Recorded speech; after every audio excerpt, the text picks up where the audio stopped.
The Book of Judges. Chapter 4 verse 1 to 24. And the children of Israel again did evil in the sight of the Lord, when Ehud was dead. And the Lord sold them into the hand of Jabin king of Canaan, that reigned in Hazor, the captain of whose host was Sisera, which dwelt in Harosheth of the Gentiles. And the children of Israel cried unto the Lord, for he had 900 chariots of iron, and 20 years he mightily oppressed the children of Israel. And Deborah, a prophetess, the wife of Lapidoth, she judged Israel at that time. And she dwelt under the palm tree of Deborah between Ramah and Bethel in Mount Ephraim, and the children of Israel came up to her for judgment. And she sent and called Barak the son of Abinoam out of Kedesh Naphtali, and said unto him, Hath not the Lord God of Israel commanded, saying, Go and draw toward Mount Tabor, and take with thee 10,000 men of the children of Naphtali and of the children of Zebulun? And I will draw unto thee to the river Kishon Sisera, the captain of Jabin's army, with his chariots and his multitude, and I will deliver him into thine hand. And Barak said unto her, If thou wilt go with me, then I will go, but if thou wilt not go with me, then I will not go.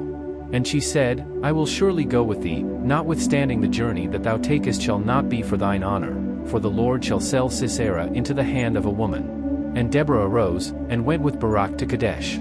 And Barak called Zebulun and Naphtali to Kadesh, and he went up with 10,000 men at his feet, and Deborah went up with him. Now Heber the Kenite, which was of the children of Hobab the father-in-law of Moses, had severed himself from the Kenite, and pitched his tent unto the plain of Zanaim, which is by Kadesh. And they shewed Sisera that Barak the son of Abinoam was gone up to Mount Tabor.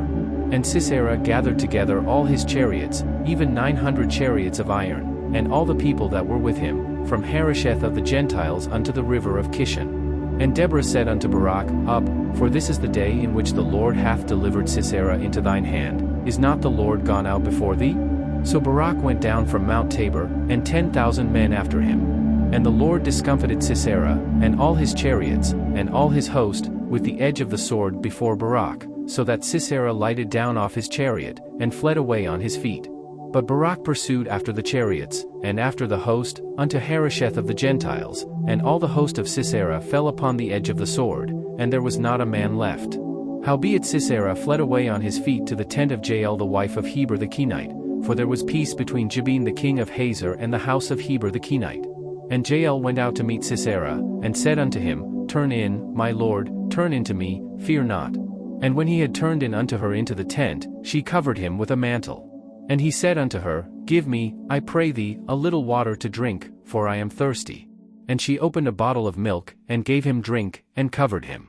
Again he said unto her, Stand in the door of the tent, and it shall be, when any man doth come and inquire of thee, and say, Is there any man here?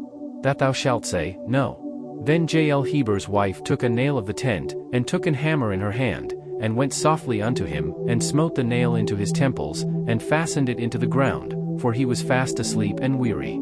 So he died. And, behold, as Barak pursued Sisera, Jael came out to meet him, and said unto him, Come, and I will shew thee the man whom thou seekest. And when he came into her tent, behold, Sisera lay dead, and the nail was in his temples. So God subdued on that day Jabin the king of Canaan before the children of Israel.